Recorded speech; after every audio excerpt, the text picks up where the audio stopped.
Hi everyone, welcome back to my channel.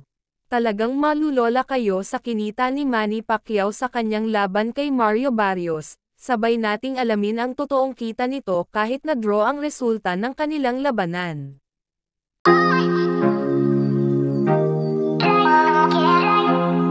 Grabe, balitang posibleng umabot sa $17 million to $20 million o 979.8 million pesos hanggang 1.1 billion pesos ang maaaring kitain ni Manny Pacquiao sa laban nila ni Mario Barrios. Kahit hindi nasungkit ni Pacman ang WBC welterweight title laban kay Mario Barrios, pak naman ang perang may uuwi niya sa Pilipinas sa pagbabalik niya sa boxing ring after 4 years.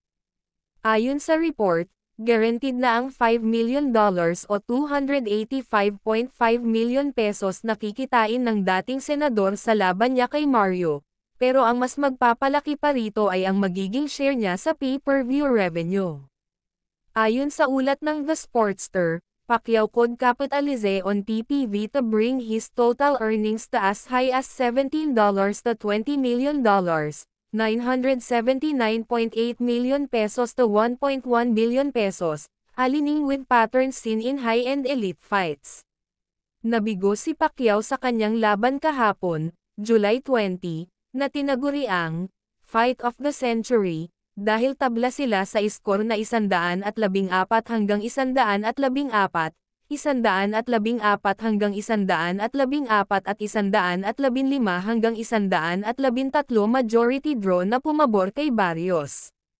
Ayon sa mga eksperto sa boxing, tinapos daw si Pacman sa pakikipagbakbakan kay Barrios pero pinuri nila na tinapos ng dating senador ang 12 round bout. Nauna rito, ipinagdiinan ni Pacquiao sa mga panayam sa kanya na hindi lang pera-pera ang desisyon niyang bumalik sa boxing ring. Ito'y laban din para sa kanyang reputasyon. I'm not fighting for money.